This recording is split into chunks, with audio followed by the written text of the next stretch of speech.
Good morning, everybody. It is 10 a.m. just after where I am, so it's not exactly poker hour in North America, but it's still a decent time to jump on and play some of the pokers. We are here on a horse table, which is one of my favorite formats of poker. This is actually one of the Poker School Online home game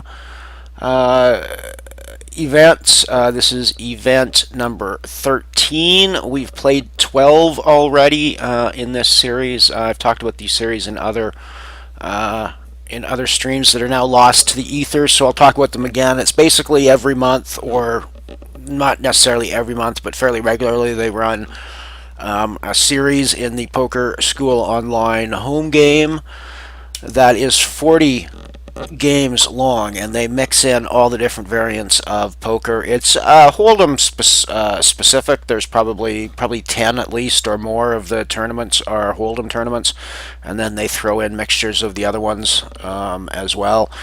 There's always a triple stud, and there's always a horse, and there's always a 8 game, and there's always a stud high low, and there's always a pot limit Omaha, and there's always pot limit Omaha 8, and there's always a mixed HoldEm, and there's always all that all those various formats that they do, and you get they're small buy-in tournaments, so there's a small prize pool for each one. I mean, this one today we're playing a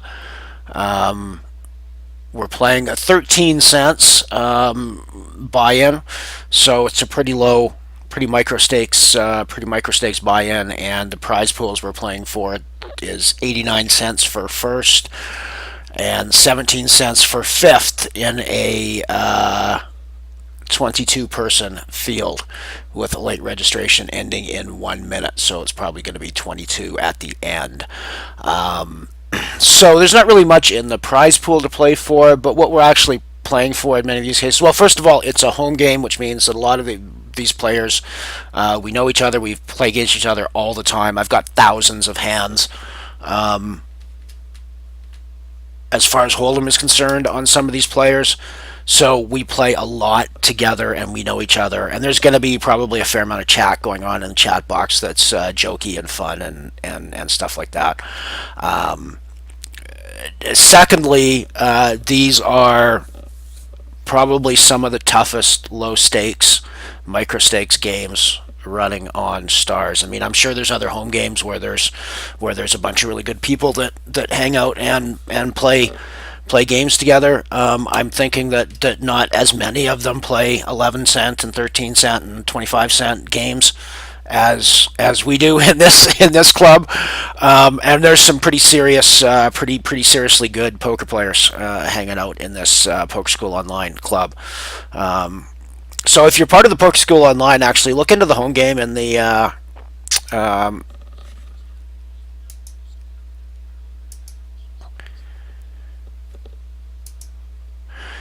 look into the home game. Look into the home game stuff there, because it's actually a lot of fun. And these series, getting back to the structure of the series, the prize pools obviously aren't that huge because the buy-ins aren't that huge, but you get points when you finish in the money in each one of the individual tournaments. And over the 40 tournaments, your points add up. And at the end of the 40 tournaments, there's a player of the series list, and the top 10 people on that list get various prizes,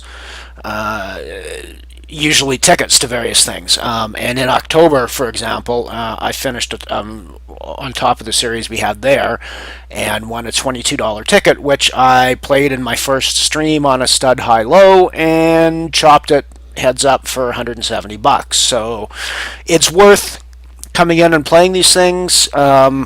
Even if you don't think playing for low stakes is a lot of fun necessarily, or micro stakes is a lot of fun necessarily, there's more than that at the end if you play them well. We can talk about this hand for a little bit. We've just flopped 2 pair with the nut low draw, so we're loving this in a limit Omaha high low game. This is like we're basically on the nuts at this point. We obviously don't have the nuts anymore with the two fours on board, as far as our high is concerned, but we're still drawing to the nut low. No, I forget drawing to the nut low. We still have the nut low, 8-7-4 1. So we're really, at our worst case scenarios that we're splitting the nut low with somebody else. And our best case scenario is that we bet and everybody folds out and we take 345 chips without ever having to show down our cards to anybody.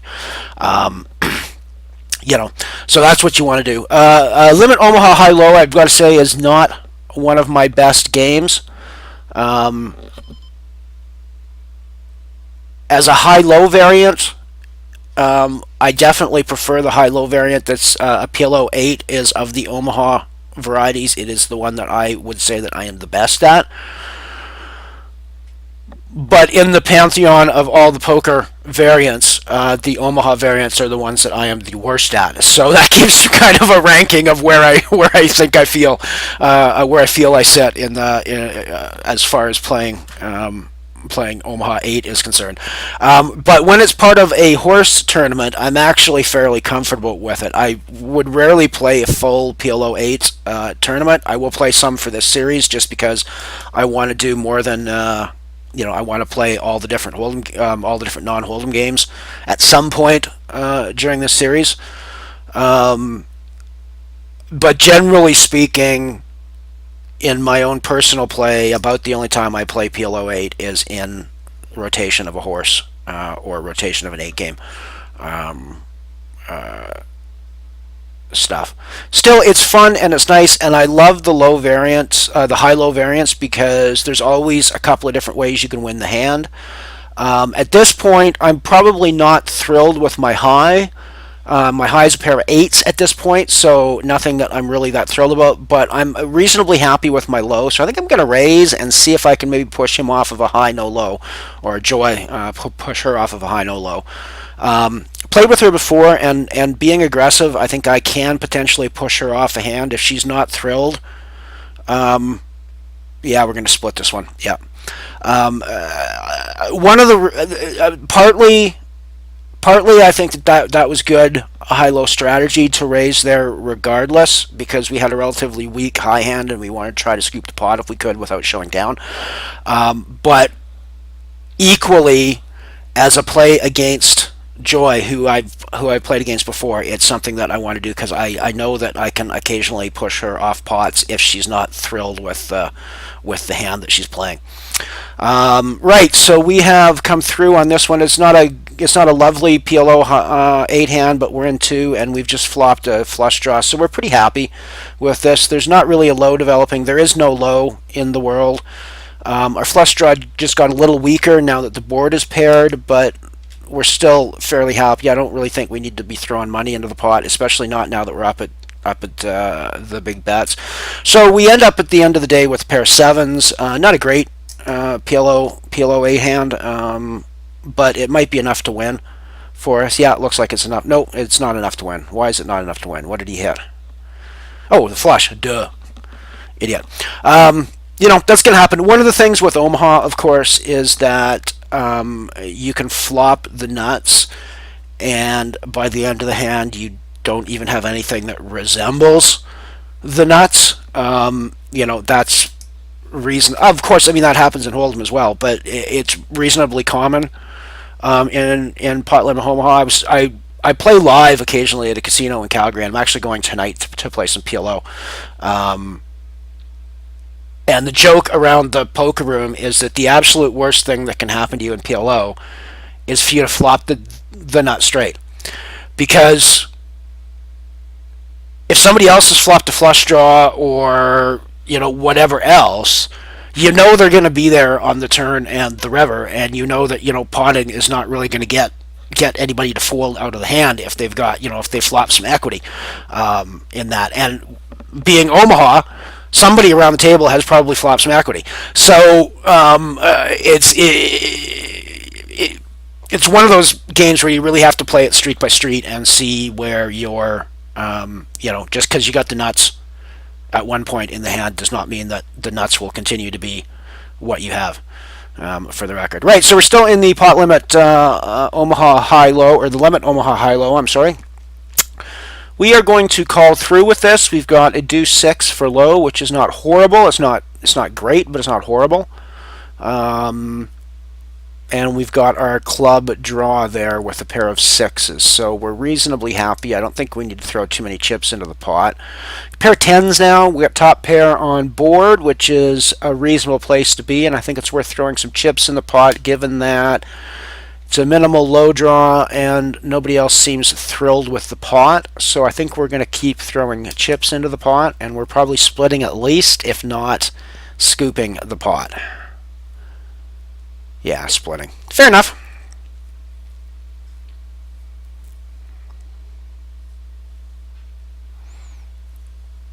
Fair enough. Splitting with the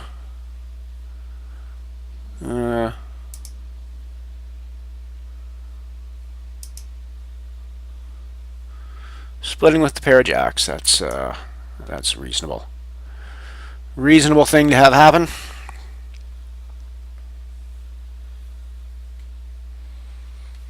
One of the things I've been finding with these streams is that I feel like it improves my play. Whether anybody's listening or not, and of course I'd love to have more and more people listening, but I find it improves my play because I'm thinking more deeply about the hands as I play. I'm analyzing a lot more of the various possibilities as I try to talk it out, and it forces me to think and to focus more on the game. Set of deuces is pretty cool. We've got 8-7 3 deuce for low, which is probably not going to win us any low pots, but a set of deuces is always gonna be a decent flop for us here. So I think we're gonna keep rolling with this. We've just paired, so we've just hit the full house, so we're no longer worried about clubs in any way, and we're pretty certain, beyond somebody sitting with a pair of 7s, that we've got the nut high at this point, and going to have the nut high by the end of the day. We're not really that I mean, obviously, pair of 7s, pair of 6s can have capped us out. Pair of 8s, or an 8, random 8 7s, 8 6s, that sort of thing. But we're still really going to be throwing money in this pot. Yeah, split pot seems like a reasonable way to come out with that. There's obviously the chance of somebody else having the deuce, and you're going to expect that more often in the Omaha variants, of course, because the 4 cards back means that there's a much greater chance of somebody else having a deuce. This one's probably a fold hand in an Omaha 8 game or Omaha game. I don't know. You might play it in an Omaha game. 2 clubs, pair of 5s. There's not really a great low component though, so playing it in an Omaha 8 context, you're really sort of throwing away half the hand, and you're hoping for a situation where the board says there's no low draw, which is never really a good way to play your 08 strategy, as far as I think. Anyways, we're in horse. We are about to switch over to the Raz component of horse. Looks like when this hand is over, we'll be hitting some Raz.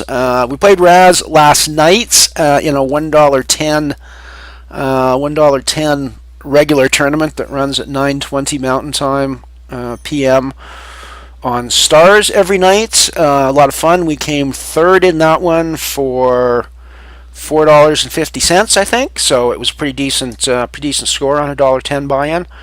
A lot of fun. It was a pretty lively chat. There was some trash talking going on, which was kind of fun to watch, and there was some actually fun chat as well. And it's kind of interesting that it's archived on my stream, and if you go back and have a look at it, the eventual winner of the tournament declares that he's going to win 2.5 hours before the tournament's over, and it's kind of interesting to see, because you sort of think at the time that it's bravado from somebody who's just doesn't really know what they're doing, and they're just throwing stuff out. And as the stream progresses, you see more and more how sharp the guy is, and the fact that he probably is going to be there at the end, and it's probably going to be going to come down to him and a couple of other potential candidates with it. So it's kind of fun to watch how that developed. I think. I didn't really notice it and comment on it at the time, but watching it again afterwards, it was kind of interesting that way. So it was a lot of fun. It was a lot of fun. I'm going to stream a lot of this. Like I said, I'm going to stream pretty much anything but HoldEm, as the title would suggest. And I'm obviously even going to break that rule. I'm going to stream some HoldEm as well, at certain points in time when it suits my goal. I basically believe in the philosophy that the only hard and fast rule in life is that there will be circumstances under which every single rule will need to be broken. So there you go. Anything but HoldEm is one of those rules that I am certain there will be a circumstance where I feel it will need to be broken, and there will be HoldEm on this stream. But I don't intend to do a lot of HoldEm. That's the point of this. It's going to be minimal HoldEm, and it's going to be a maximum focus on games that are not HoldEm or HoldEm-like. The stud variants, a little bit of the Omaha variants. I'm not going to focus as much on the Omaha variants either because of the fact that again, it's fairly popular. It's fairly common. There's a lot of people moving over from HoldEm to Omaha. And so there's a lot of other people out there with as much or more expertise, ability, and desire to do HoldEm or Omaha streaming than I do. So I'm probably not going to do a ton of Omaha either. And I'm going to focus on the stud variants, the draw games, do some deuce to seven and some 5-card draw. Neither of which I think I'm terribly good at, but both of which I enjoy from time to time. I enjoy deuce to seven a little bit more than 5-card draw. I find 5-card draw a bit baffling, just because I really haven't figured out what the clues, other than bet sizing, which seems pretty random for the most part from what I've seen. I haven't really figured out what the clues to the bet sizing compared to hands and to reading hand strength through the bet sizing or through whatever other information you get in that game. I just don't get where the information comes from. But we'll play some anyways and see how it goes, and hopefully maybe somebody out there who's listening on the stream will come in who knows 5-card draw and will give me some tips and advice, because that would be cool.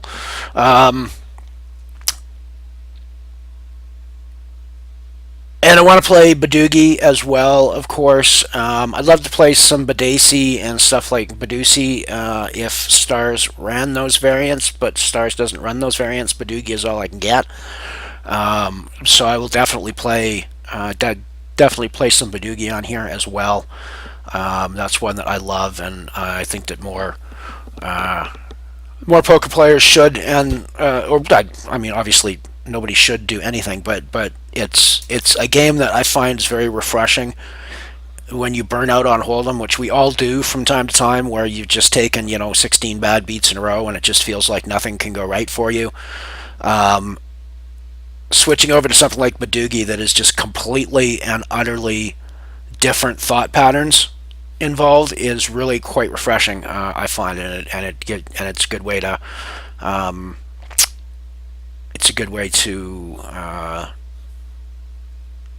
clear the brain out, like a mental palate cleanser. Right, so we're still in Raz.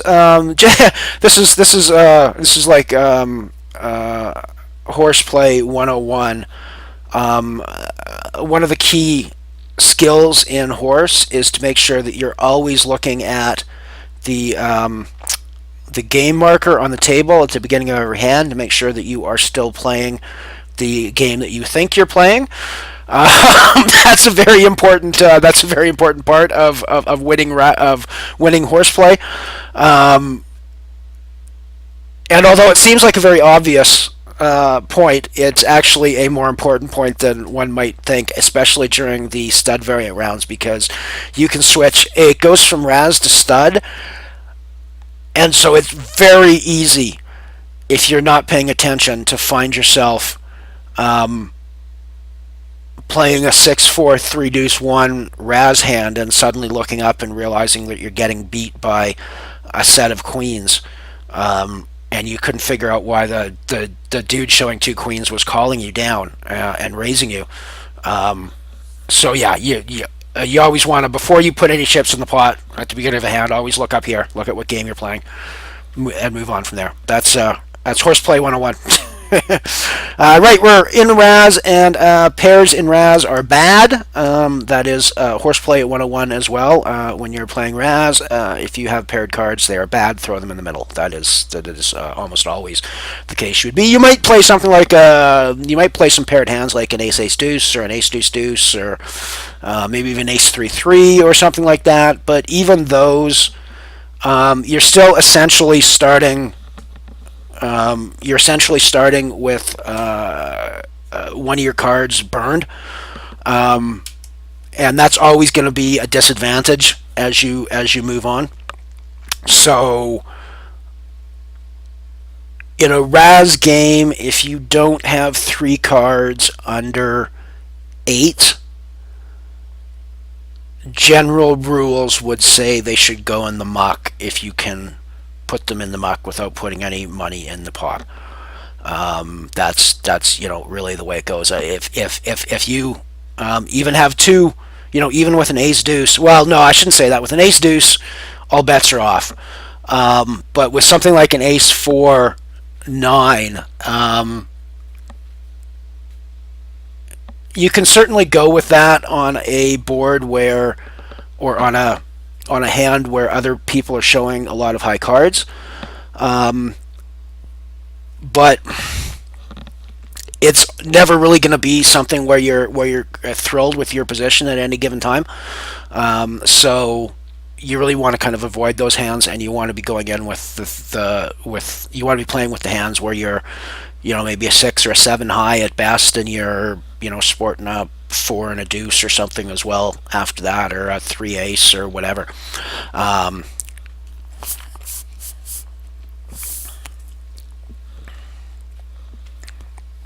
We'll be moving on to stud here pretty quick. Of the stud variants, stud is my worst variant. I'm not horrible at it, I don't think, but I'm certainly high-low and Raz are certainly much more my forte than straight stud. So we got 10 minutes of straight stud to play with. We're at 80-60 with an ante of 16. We're going to fold out our 3-4 jack. That's actually not really a hand that we're going to play in any variant of stud. I take that back. We might put some money in the pot when we're playing high-low with a 3-4 jack with the 2 diamonds there. You're not thrilled with the jack high flush, obviously, but yeah, you're probably going to put 1 or 2 streets worth of bets in on that, as long as people aren't going insane with the overbetting. Right, so we're playing stud now. We've got 4, 8, 9. This is another one of those hands that I think we're gonna bring in and fold probably. We've got the 2 diamonds to work with, and there's not a ton of diamonds out with the rest of the table, so we're not that unhappy. Queen of diamonds folded from Fuzzmuff. So the only other person showing diamonds isn't playing for a flush. So those are all reasons that we might continue and call this completion.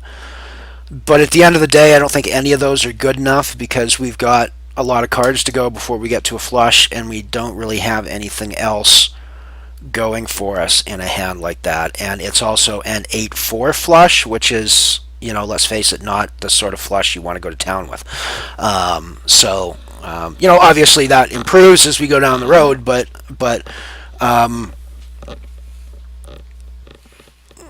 playing to start off with the king or the ace high flush is obviously going to be a much higher equity play than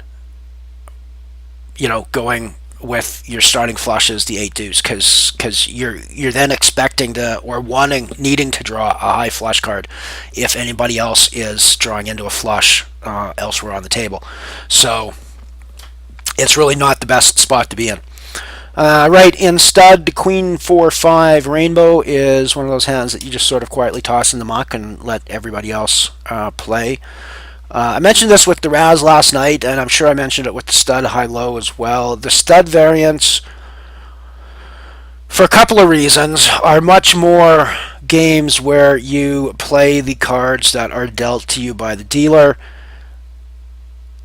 and obviously in relation to the cards that are dealt to everybody else by the dealer in that particular hand.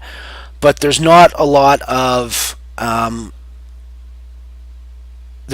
opportunity to take a really bad hand and push somebody off the pot. Unlike HoldEm, where you have that one sledgehammer tool in your toolbox that says, I'm going to take all of my chips and put them in the middle, and if you want to call me and put your tournament life on the line, you go ahead and do that, sir.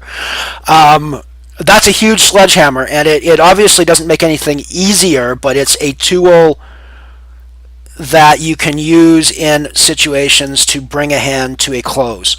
That tool is unavailable to you in the stud variants, of course, because it's a limit game, so you're limited in the amount that you can bet on any given time, and that changes the dynamic of what you can do as far as bluffing is concerned. Now, that doesn't mean that you're not going to find times where you've got creative places to put chips in the pot to make your hand look stronger than it actually is.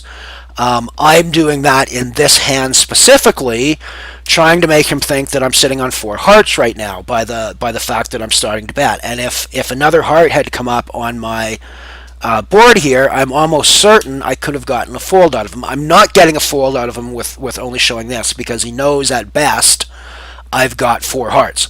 So I'm gonna almost certainly fold this hand out with him showing, or her showing 4, 5, 6, 7, and her being joy. I think that the chances of us being good or even drawing good here are less than 0. So putting money in the pot is lighting it on fire, I think, at this point, against somebody like Joy in a limit stud. Probably against anybody, given the board that was showing up here. But given my history with Joy, there's less than 0 chance that I was good or could even draw good in that spot. I was almost certainly drawing dead, I think, at that point. So, it's time to get out. But that said, if one of my 5th or 6th street cards is a heart, and one of her 5th or 6th street cards is bricky, I've got a very good chance of taking the pot away with aggressive play in that situation. So throwing the chips that I did in the pot, I'm not upset about that. It was a case where the draws didn't work out for me, either to make my hand or to give me something that I could use to push them off the pot, but it's not something that I'm going to move from. Obviously, this is a hand that basically all of the other buttons are broken on my client at this point, and the raise any button is all that I'm at this point. I don't think fuzz is going to continue. I think I'm going to take this one down here. But ace jack, you're like I say, every other button on your client is busted, and the only button that exists is the raise any button in that situation, at least from my perspective in a stud game. Obviously, a stud high-low would be a different situation, and Raz, you toss those into the muck. It's painful to toss a pair of aces into the muck, even when you're playing Raz and you know that they're utterly worthless. Well, I suppose not utterly worthless. They're one ace, but when you've got 2 of them versus 3 cards, and your other one would be a jack, which was the case in the last hand, you throw them in the muck because they're of absolutely no value whatsoever in your Raz hand. But in a stud hand, you're basically going for broke. You're jumping on the horse and you're riding that one into town as hard and as fast as you can, because you want to put chips in the pot with a hand like ace jack. That's just the way it goes. we are still playing stud for another 2 minutes, at which point in the horse rotation we flip over to stud 8, which if you've been following the which is the E part of the horse. It's a little bit tortured. Horse actually works really well up until you get to the end of the horse. Horse stands, of course, for HoldEm, Omaha, Raz, Stud, and Stud 8. So, like I say, it works great up until the H, the O, and the R and the S work great. The E is a little bit tortured to get to the E, because the E is the E from 8 in stud 8, which is a slang name for stud high low, which is the final game of the horse rotation. So HORS works great. E, a little bit tortured, but it gets us to our horse acronym for the game. So that will be coming up in 2 minutes at blind level 8160 ante 16, which is, I believe, what we are playing now in our... no, we are playing 61-20 with an ante of 12 in limit stud at the moment. Ace 5-9 is probably a hand we're going to get rid of. People sometimes like aces when they're playing stud, but a single ace doesn't really have as much value as you might think it does in a stud. So you probably, unless it's coupled with some Broadway cards, or obviously another ace is a pretty good situation to be in. It's just not going to be that strong. You can speculate with it sometimes with a calling a bring in and things like that, but you don't really want to go too crazy with it. With the ace showing, you can sometimes use that as leverage. We're going to play this one. We're going to call the bring in, and probably call a completion if the completion comes. If we get a completion and a second bet, we're probably getting out of the hand. But any pair, you probably want to keep seeing where you go, and we do have some backdoor straight possibilities working with the deuce 4. So not a horrible place to be. Obviously now with 2 kings showing up on Fuzz's hand, we are probably drawing less than dead at this point. So I think folding our hand is going to be the best use of our chips at this stage of the game. Giving those 156 chips to Fuzz is going to be the situation. Fuzz is and I mean, pretty much every hand I get into here is going to be with somebody that I have a history with, and that I know a little bit about, and that I've played with. I'd have to go look in my database, but I'll bet that I've got 1,500 hands against Fuzz alone. He's from the UK. We play in these Poker School online home games all the time. We play against each other in Poker School Premier League all the time as well. So we just know each other's games really well. Now, obviously, this isn't HoldEm, and that's normally what the hands are in. But we still know each other's game reasonably well. And I know that in this game, when he's showing 2 kings, and the hand that I'm working on is a pair of 4s and a very backdoor straight, I'm probably best to just get the heck out of the hand and let him rake in the small pot that's already been built.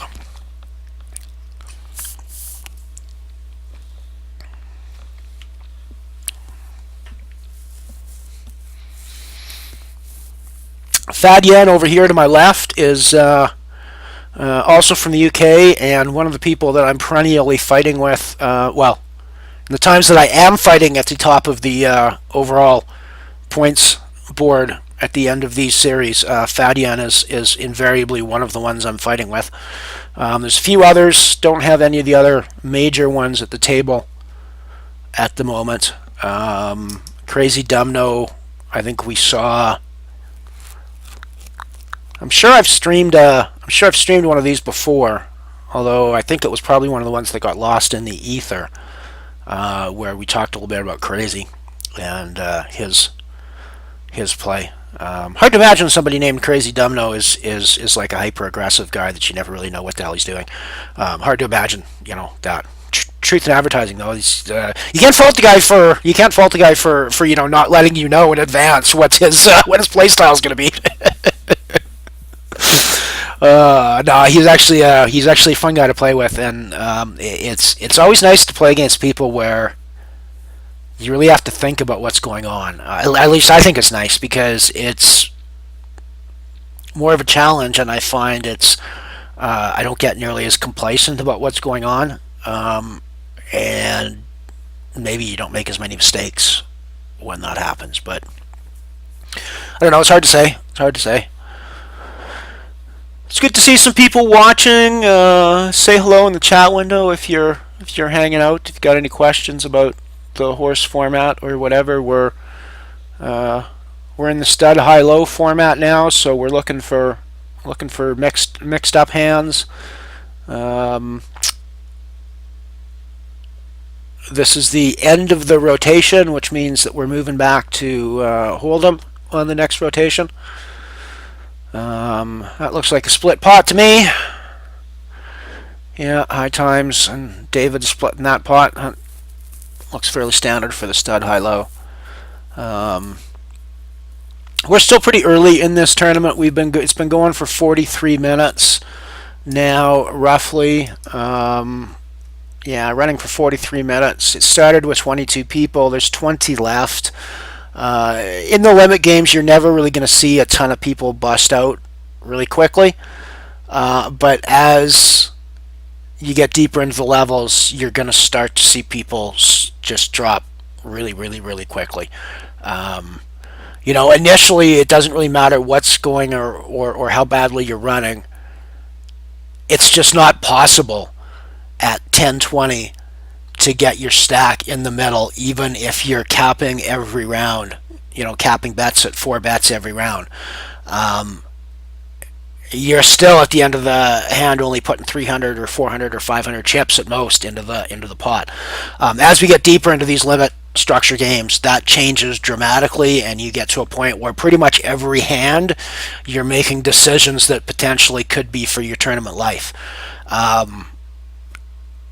And at that point, people start dropping out really quick. These Poker School Online home games tend to be really tight in the chip counts, and I mean, this is one example of it. We've been playing for 45 minutes now. It was a 1500 starting chip stack, and Fuzz is our top stack in the entire tournament at twice the starting chip stack. The lowest is 164, but there's only 5 people under 1,000 chips at this point, so it tends to be very even and bunched up. And at any given time, just because I'm sitting 10th at the moment, in one hand I could pretty easily be sitting 5th or 6th, and in one hand I could just as easily be sitting 19th or 18th. It's really that kind of tournament at this point. Alrighty, stud high low we are playing, and we've got a king jack. This is obviously a good stud hand, so our stud high equity is very good in this situation. We've got no low hand whatsoever. There's no possibility that we're gonna have any sort of a low hand. So I don't really think we can get rid of our pair of kings, but I equally don't think we need to get crazy and start throwing chips like crazy into the pot. We have a chance to complete the betting there with the call on the bring in, and that's what I think the best course of action there is.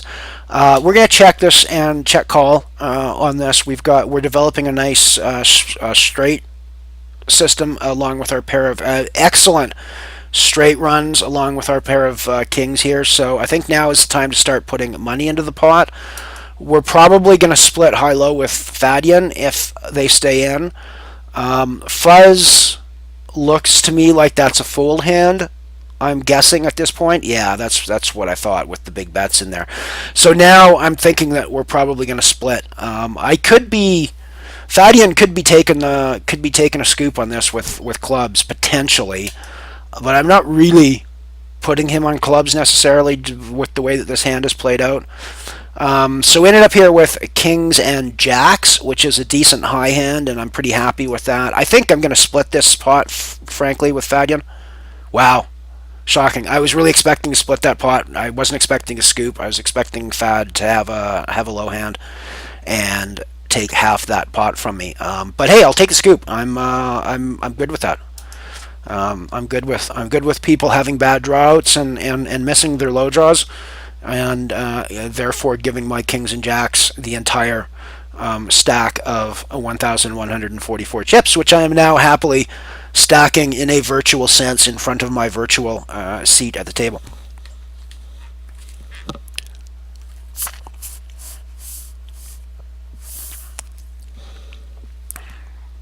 It's one of the times in high-low where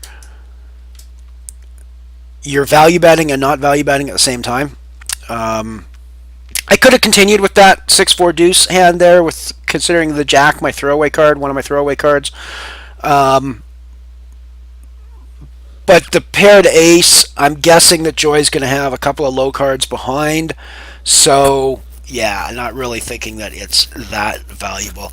This is another spot in set high-low where I'm almost always going to call behind, since I can complete the betting and at least see 4th Street. 4th Street is not my thrilling card. A king of spades I'd be pretty happy with. The 5 is nice because I've now got what I'm considering to be the best low draw. High times could be on a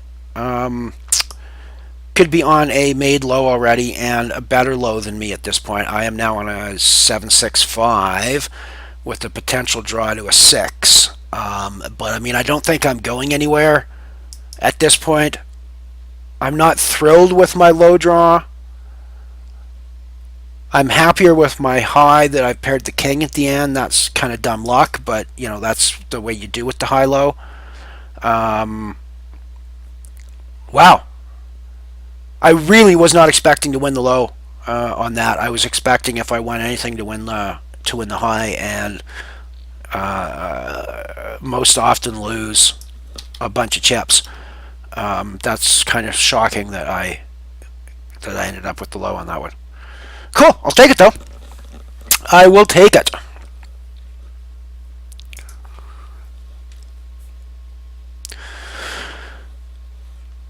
Alrighty, our next after this hand is going to be a hand of limit hold'em. We're moving on to the next stage, the next iteration of the horse theme. As I said, it goes hold'em, limit hold'em, limit Omaha high-low, limit Raz, limit stud, limit stud 8, which is where the E comes from the 8 in stud 8, which is a slang term for stud high-low, which is what we're playing right now, and we're about to move over to hold'em.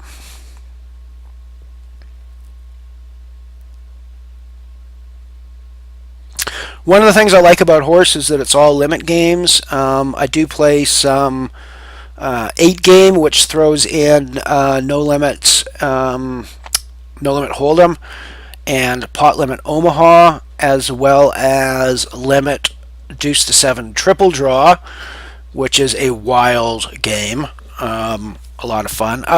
Let's get over to this hand. Limit hold'em. We got ace king. We're basically going for broke and thinking that we want to pull as many chips off of fuzz as we can. We don't think that fuzz is going to fold, but we're pretty happy with the hand that we have. Now at this point, when we flop and haven't hit, we're not going to raise him again, but we're definitely not folding either at this point. And I think we're almost certainly going to call down the river as well.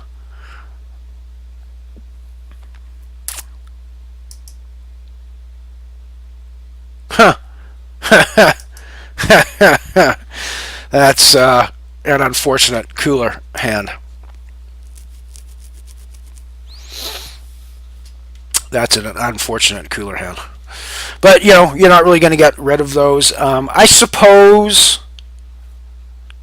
there's no way that I'm getting rid of it pre-flop in that dynamic with Fuzz being the chip leader, and what I know about Fuzz.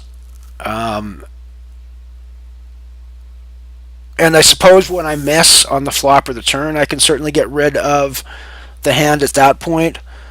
Um, you could speculate with a four deuce and call it a suited connector, but you know, you know, you know. Um, so yeah, I can probably get away, but it's just really one of those situations I think where the chips are going to go in when the chips go in, and I think that throttling back and just calling after the flop is probably the way to go. But I don't really think you can get rid of that hand in that spot.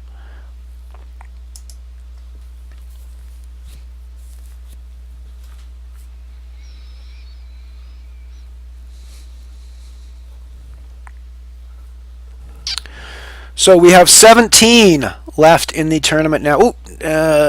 16 left in the tournament now that Reese is out.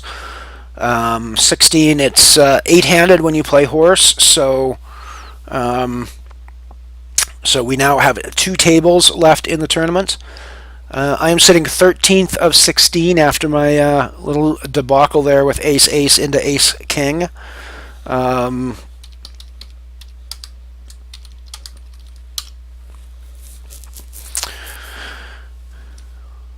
So we'll have to build our chips back up. It's a bad time to get crushed in a hand simply because the bet sizes are so big, and I'm now in a situation where basically every time I enter a hand, every time I enter a pot, I'm going to be putting my tournament on the line because I can potentially end up with all my chips in the middle. Depending on how the hand goes out. So I have to be cautious of that at all times. And as a result, my style of play is going to change.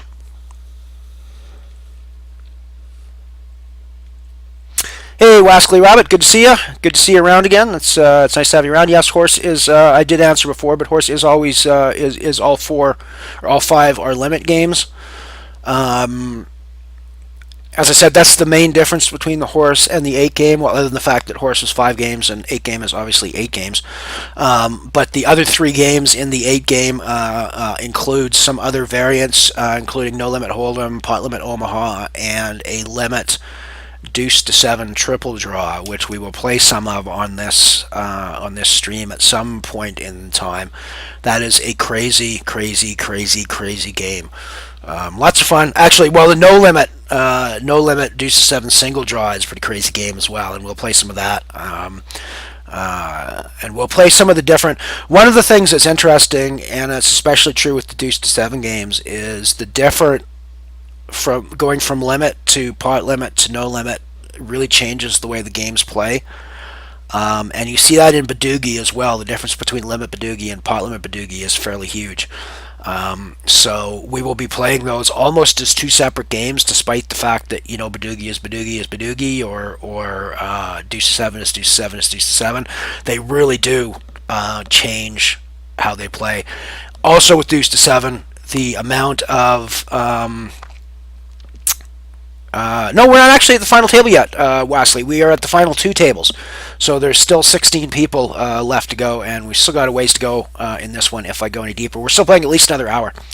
But we're on break, so I'm going to take a quick break off mic and do my business, and I'll be back.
I am back again with a minute left in our break.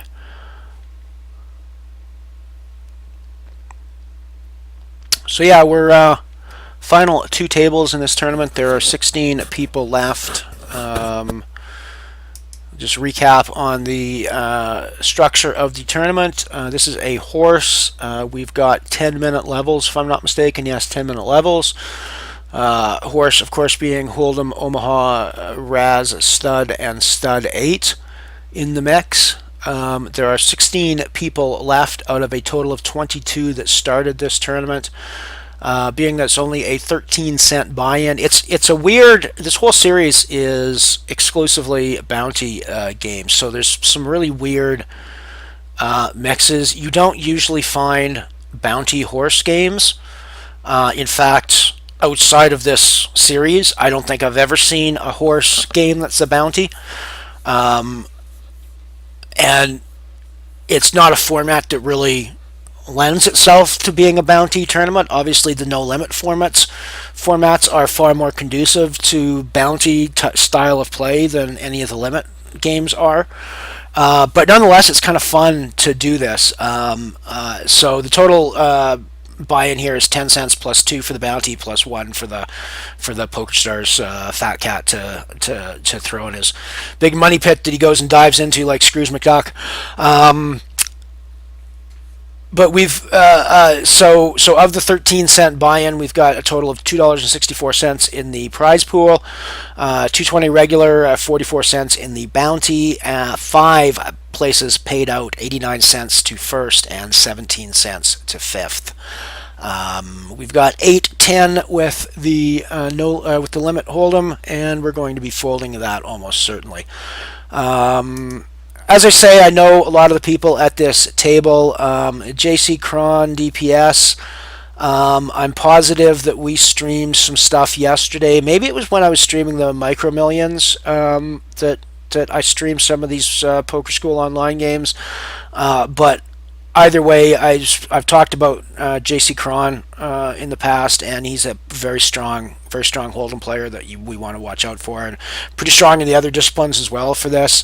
Joy was on our other table, so we already know about Joy and Fuzz. They were both on the other table. Bella is actually a local guy who lives in the same city as I do. We've never actually met in person, but we yak a fair bit here in the club. Good player, solid. If I had to say anything, I would say a little bit on the tight side, and on the passive side, but still a fairly solid player who knows what's going on. Labisho, I'm not quite sure how to pronounce the name. From Argentina is a bit of a mystery player. It's not that I don't have a lot of hands against them. I just never really sure what they're up to, frankly. Not a very comfortable person to be in a hand with, I find, for me. Just the way it goes. It's not a horrible situation, but just somebody that it's hard to work out exactly what's going on at any given time in the hand. Lewis is a Canadian as well that I've played. I've probably got 2,000 or 2,500 hands against Lewis between the two of us over the years, and we know each other fairly well. I keep bugging him about the fact that nobody in their right mind would have an Edmonton Oilers logo on their thing, and that the only explanation for that is he must be from Edmonton. But in fact, he's from Ontario. He keeps saying so. Why he's got an Oilers logo on his thing, I've got no idea. But for those of you who aren't Canadian and who don't follow hockey, that's completely meaningless. Completely meaningless jabber. And in fact, for anyone who's probably not old enough to have followed hockey in the '80s, it's probably meaningless jabber at this point as well. But whatever.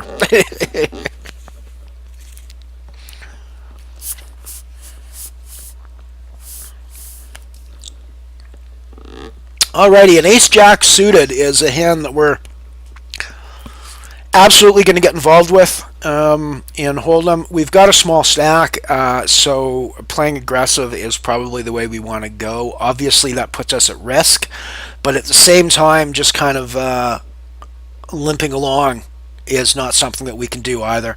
I think we have to put pressure on Lab here. We raised pre, they're out of position.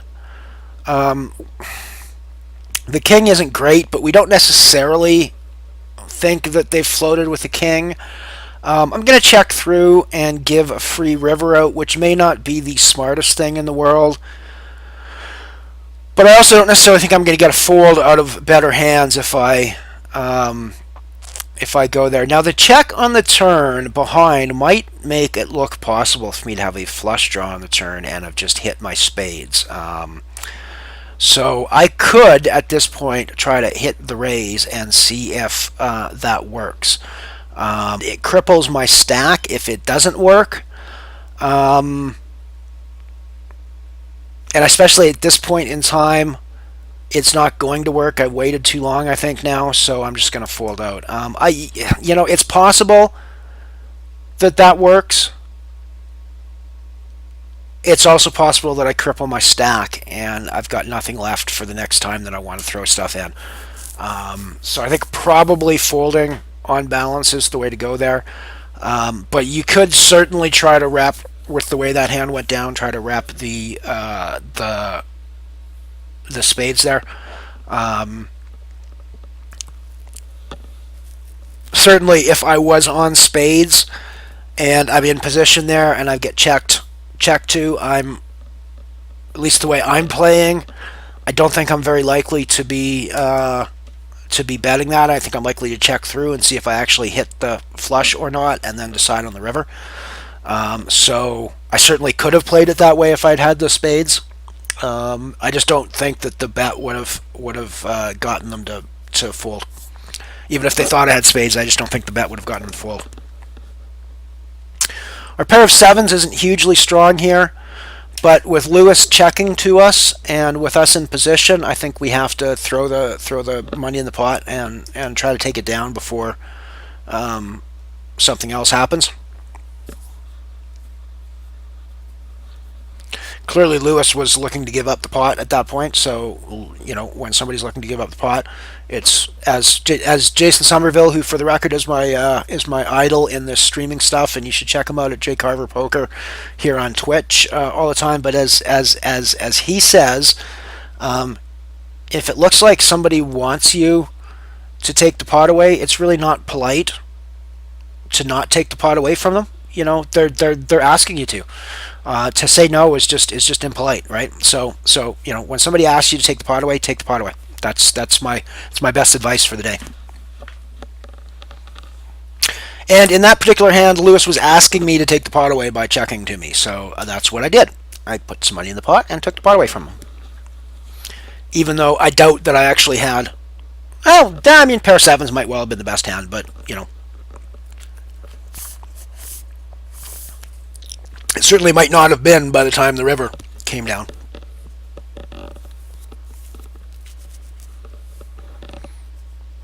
Alright, we've got 975, which is not a great stack, obviously.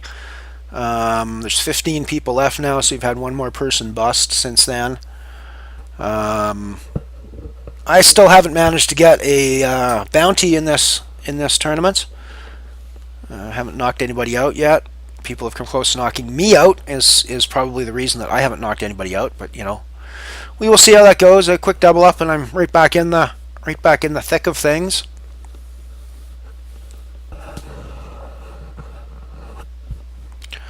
Omaha High-Low is one of those games that you can quickly either quickly go up or quickly double yourself up.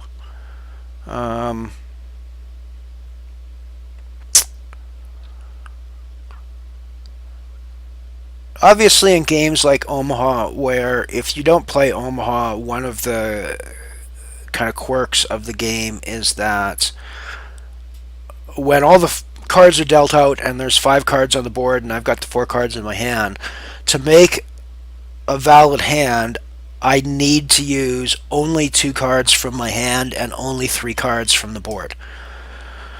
So that makes situations where I'm sitting with 3 diamonds or 3 of a suit in my hand very tricky in Omaha play, because you've basically got an extra suit card that's wasted and can't be used, and that is no longer in the deck for you to get on the flop and on the board. So, although they look pretty as far as suited things are concerned, the fact that you can only play two of those cards makes that third diamond quite a disability for your hand. So it's probably not something that you typically want to play a lot of.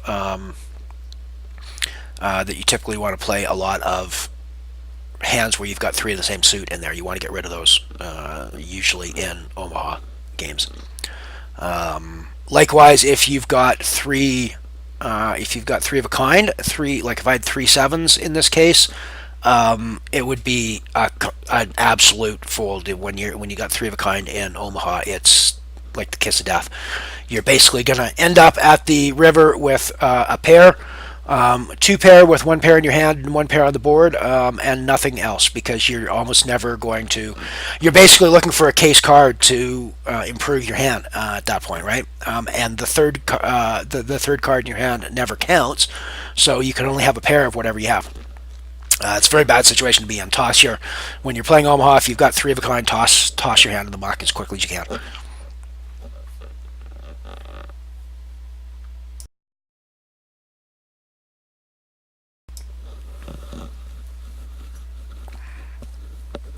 As I said before in the last hour, Omaha is not my best game of all the poker variants. Omaha is probably the one that I'm the weakest at, I would say.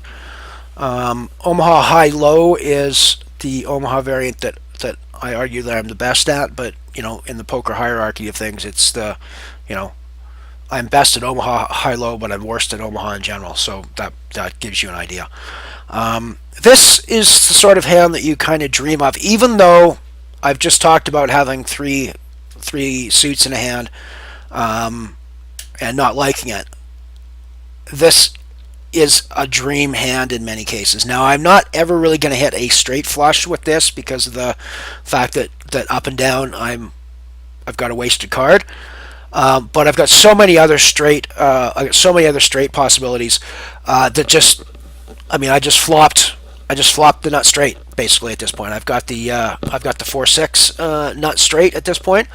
Now, obviously, that can change as the turn and river come out, but I've got the nut straight and I've got a pretty decent low to go along with it. I wouldn't say I've got the nut low, but I think we're basically this is a hand where we're happy to get all of our chips into the middle. At least we should be happy to get all of our chips in the middle, I think.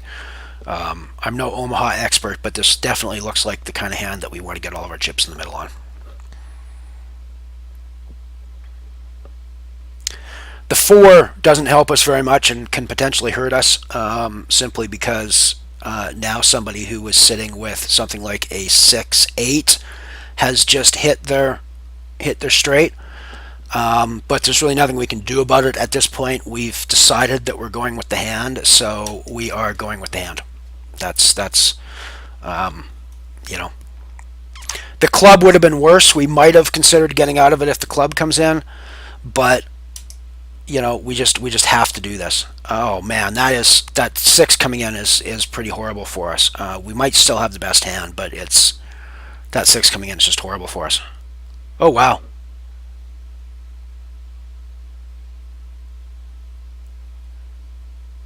Nice. The way that board ran out was pretty gross, but obviously we still managed to hold on to our nut straight, our flopped nut straight that was nowhere near the nut straight by the time we got done. That's a nice example of how a hand that looks super strong, or that is super strong on the flop, by the time you get to the river is just not much better than a steaming pile of dog poo. So Omaha is like that. Just because you flop a huge hand does not necessarily mean that you're going to have a huge hand at the end of when all the cards are dealt out.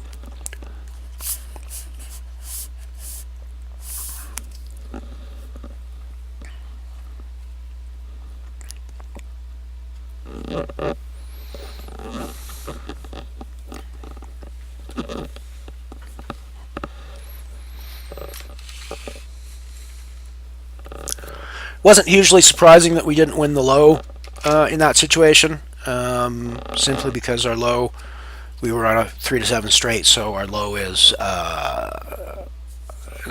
7 high, and that's not usually going to be good in an Omaha high-low situation. Omaha, unlike the stud variants where you obviously play more as the hand develops, you really want to be playing Omaha high-low with a starting hand that has an ace-deuce or an ace-3 in it. Deuce-3 is okay, deuce-4 is okay. But once you get away from those sorts of combinations, you're really not in any position to be winning a low hand. So you're throwing away half the pot in that situation, and you're basically counting on the fact that the board is going to run out in such a way that there's no low hand possible. That's not going to win you a lot of pots in a lot of situations, and it's gonna at best split you pots in most situations. So you want to avoid that sort of situation.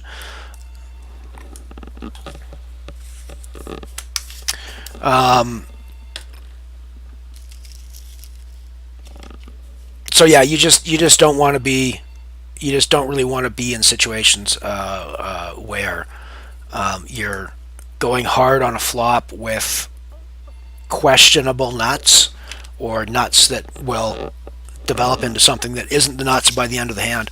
I knew going into that one on the flop that even though I flopped the nuts, I flopped a set of nuts that's very vulnerable as the hand progresses. And I even mentioned, the clubs killed me there. As the 4 and the 6 come in, there's much higher straights that come in. And while in a HoldEm game you might not be worried about those higher straights as much, in an Omaha game where somebody's got 4 cards, you can almost bet. You put money on the fact that somebody is sitting out there with the 7-8 or the 8-9, or those sorts of hands. And when the 4 and the 6 come in like that, well, the 8-9 is suddenly a 5 to 9 straight.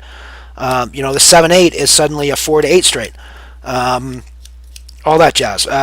When the 4, even when the first 4 comes in, the 6-8 suddenly becomes a straight hand that caps you. So if there's one mistake I think that rookie Omaha players make more than any other, it's seeing a hand that looks very nutty on the flop and going with it, and then wondering why they're sitting with no chips at the end of the hand. Just because you flop the nuts doesn't mean you're going to have the nuts at the end of the hand, and that's very especially true in Omaha.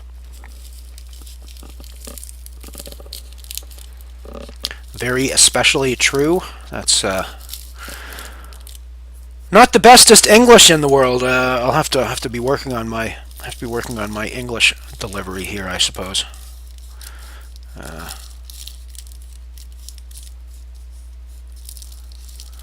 I've been uploading. Well, I should say. There's been one stream that I did last night, the Sunday Raz stream that I did last night is archived now here on Twitch for a couple of weeks. I also uploaded it to my YouTube stream, so we can go back and look at that if we want. It was a tournament that I came third in. I got $4.50 on my $1.10 entry fee. And it was a fair bit of fun. We streamed for about 3.5 hours and had a bit of fun last night with it. Wascally Rabbit was there at the end with me, and that was pretty cool. So nice to see you back again today. Hopefully we'll be able to stream this one for a while longer. We're down to 14 people. We're still kind of hanging on by our toenails at this point, but at least we were doing better than before. But I mean, obviously, if we're looking at the bets, we're at 200, 400 now with a 40 ante. We're going to 300, 600 with a 60 ante next. So we're with 1,400 chips. we're obviously in a spot where any given hand, I'm pretty much in. If the betting caps on the first betting round, I'm pretty close to my entire stack in the middle. At 200, 400. At 300, 600, it's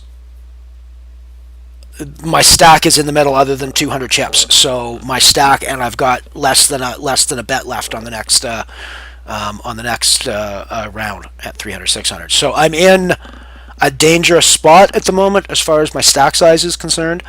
But as I look at the chip standings, I'm not the only one. There's two people with less than me with under 1,000 chips.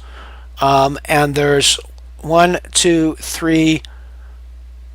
There's three people that are functionally equivalent to me in stack size. There's Crazy with 1566 and Thadian with 1675 that are functionally equivalent to me. There's a couple of other people with 1800 and 1900 that I would say are slightly larger than me.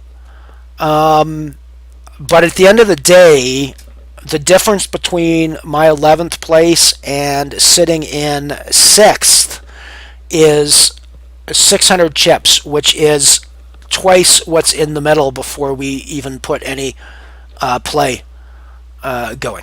So it's really not that, I mean, yes, it's a situation that's where I don't have very many chips, but there's a lot of other people in the same situation, and as a result, there's no real reason to panic for me at this point.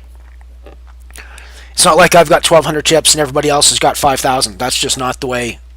That's just not the way it is at the moment, and it's not the way these tournaments tend to play out. As I said, everybody's pretty evenly matched, and they go down to the wire. Most of the Hold'em tournaments that we play end up with a final table where the biggest stack has 30 big blinds or less, and the smallest stack still has 8 or 10 at least. So they're really, really, really evenly matched on these tournaments. It's one of the reasons I like to play them, is because it's a lot of I find it quite a challenge.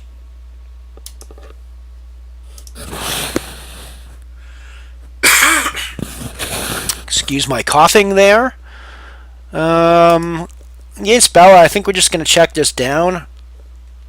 I don't know why Bella is checking unless they're 9 high, but of course we are queen high at this point, so we don't really want to be throwing a ton of money in. Now that we're 8 high, I'm happy to bet this and bet for value, assuming that Bella is playing a 9. Yes, Bella, it is brutal sometimes.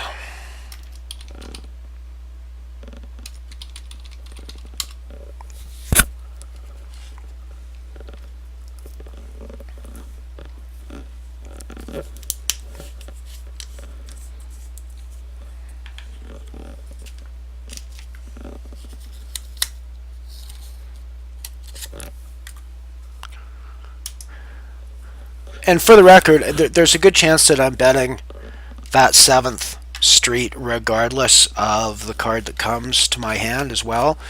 Again, in part, it's playing a player. Bella, I know, is going to fold if he hasn't hit his hand. For the record, I know Bella is a he. I've been corrected on that, so I'm going to call Bella a he. Bella's Fell is the name of a horse. That's where the name comes from, so we usually use Bella in chat, but we've been corrected that Bella is definitely a he. And I know that he's the kind of guy that's going to fold if he hasn't made his hand. He's going to fold the bet. He's not going to throw the money in the pot. So it's worth me throwing the bet out there for sure.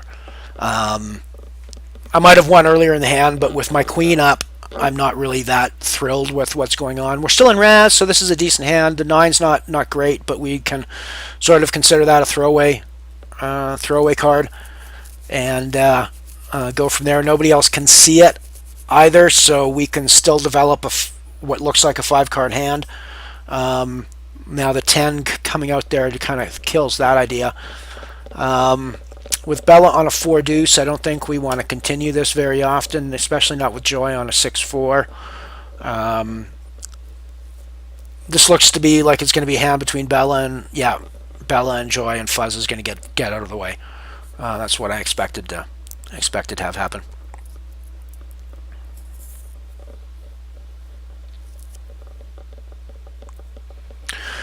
Deuce 6-6. You're not really liking paired hands in Raz. This is one of the paired hands that you could potentially play because you're playing a 6 deuce and considering one of the sixes your throwaway card. But given the stack I've got where I'm basically potentially committed every hand, it's probably not the best situation for me to get involved in. Especially not in a situation where I'm so close to being, fifth or sixth rather than 11th. I don't really need to give away chips on potentially marginal spots. I need to preserve my stack at the moment and put as little money in as I can in those marginal spots, and only be putting money in when I'm pretty much guaranteed to be pulling it back out of the pot again at the end of the hand. Around 12 people left in this tournament. 5 cash. Horses played 8-handed because of the stud variance. For the record, the reason stud is played 8-handed is because if you do the math and you realize that there's 7 cards dealt out to each person, it's pretty easy to run out of cards from your 52 card deck by the time you get finished with a 9-handed table. 8-handed table, you can even run out of cards at some times, and when that happens, there's usually the final 7th Street is a community 7th Street. Sometimes maybe even a 6th Street is community 6th Street to make sure that the cards are that there's enough cards in the deck. But that would only happen if all 8 people went through all 7 streets, which is very rare. Very, very, very rare for that to happen. So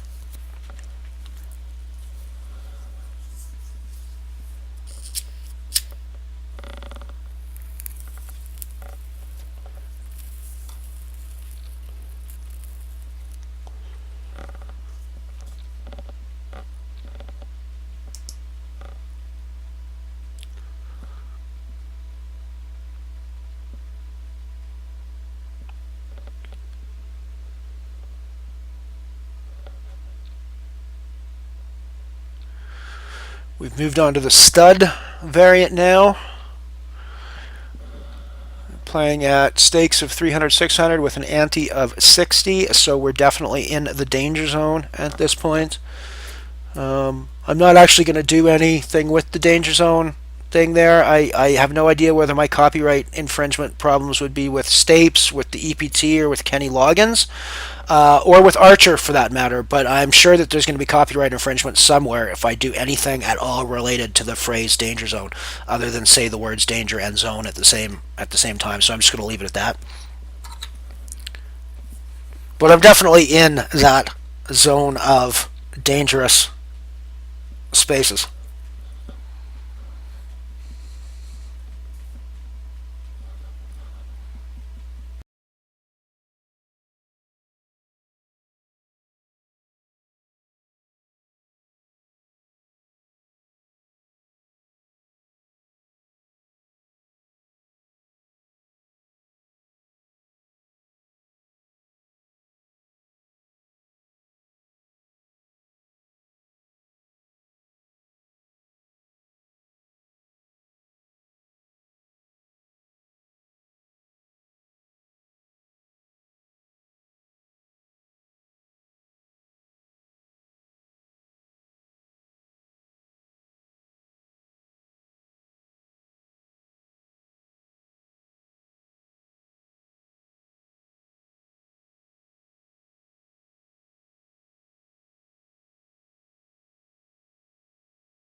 That's funny. I just realized I've been talking for I don't know how long without my mic on, so I do apologize for that if people have been trying to listen. Um, that's very amateur of me. I am going to go for my break now, and I'll be back, and I'll try to remember to turn the mic on when I come back. Talk to you soon.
Alrighty, I am back from my break now, and I've remembered to turn the mic back on, I believe. I'm seeing my little bars go up and down on my mic indicator, which is always a good sign when I'm speaking into my mic. um, we are back. I have just had my Poker School online Premier Skill League game pop up. Wondering if that wants to be streamed. It is a Hold'em, so it would be breaking my anything but Hold'em rule. But as I've said all along, that the only rule in the universe that I live by is that there will be circumstances in your life under which all rules will need to be broken. This may be the time that it's broken. Should we put up a second one, or just stream with the? I'm just going to stream with the horse. I'm just going to leave the horse up and just go with that.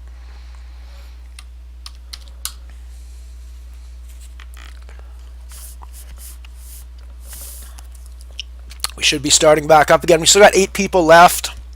I am sitting 6th of 8 at the moment, so not a horrible spot. 5 people paying. We're not quite in the paid spot yet, but we're not in danger of. Well, obviously, as I said, at this stage of a limit game, at this stage of a limit game, you're always in danger of going out on any hand, so you need to always be cognizant of that fact. But beyond that, we've got a couple of people. JC is slightly below us, and who else have we got? And Bella is well below us at 1132 and sitting out now. So we're pretty sure that Bella is going to end up busting an eighth. Fuzz, of course, has a massive stack and is in no danger of busting out. So it's not a big deal that they're sitting out. Now Bella, I'm sure, is going to come back. I can't see them. I can't see Bella just sitting out.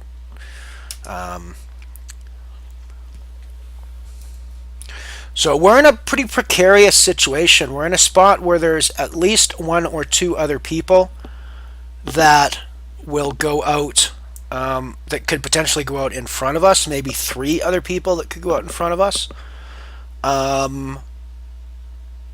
So we don't want to be too crazy and get into a situation where we're gonna bust out in front of those people. But at the same time, we need to amass chips because we're not in a very comfortable position at the moment. We are technically in cashing position now. We're 5th out of 8, but it's still not something. It's still not the sort of position that we want to feel comfortable in, or that we think is a good place to be. We're very precarious, so it's a pretty difficult spot for us to be in. And for the most part, erring on the side of not playing hands is going to be the way to go. This is an interesting spot here, and with no low coming in, I think Joy might have just busted the tournament. Oh no, just on the ace high. Yeah, pair fives, ace kicker with the low. Nice one, Joy. So that definitely puts me in a far more precarious position. I need to do my hand reading a little bit better, because I thought for some reason JC was taking that one down.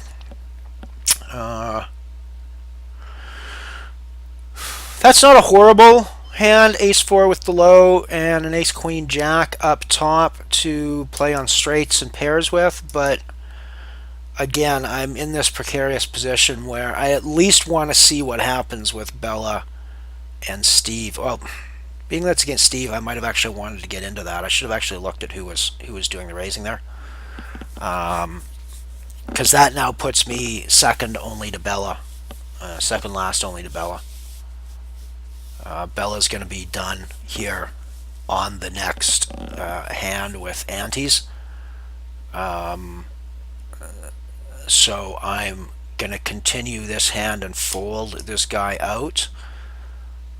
But after Bella is done next hand, then I'm going to need to start thinking about getting my chips into the pot to see if I can win something back, because I will now be last place. There's not a huge gap between me and Johnny being the next one above me, but you know, this next set of blinds coming around is going to decimate me, so I need to get moving.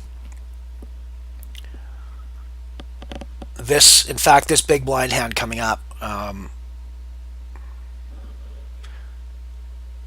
folding that might have been a mistake now that I'm looking at the 3-5-10 jack with the 3 diamonds. Again, as I've said before, I don't really like, well, maybe I said it before when the mic was off, actually.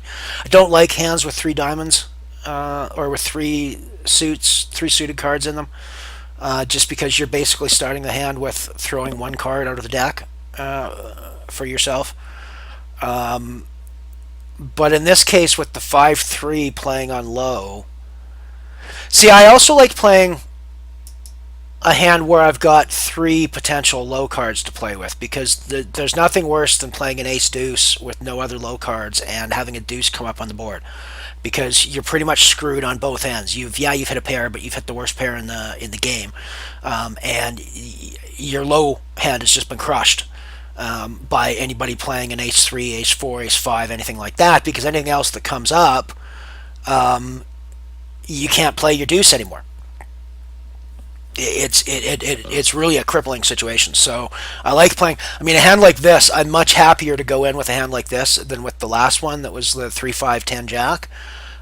Even though the last one had better high potential possibilities. As I've said before, this is a high-low game in that we need to play looking for low. And I've got 2, 3, 4 as my potential low cards, which means I'm very well suited for the low hand, and I think we're gonna play this hand as hard as we can, just because this is the biggest equity high-low hand that we've seen for Omaha in all the deals, and we need to get our chips into the middle. And look at we flopped the bottom. We flopped what is very close to the nut low and a very good high game as well. Obviously, diamonds can hurt us. There we go.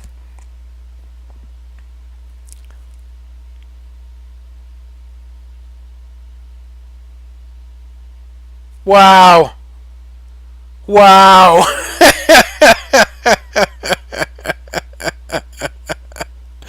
Wow, that was sick. I mean, fortunately, it was only against Bella that it came out, but that was sick.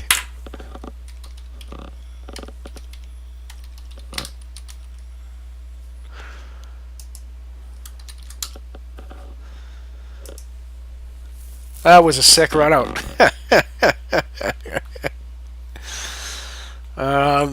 This is a playable hand in high-low. We've got the Ace-5 suited that plays nice as a flush draw. Ace 4-5, 4-5-7 runs as good straight card.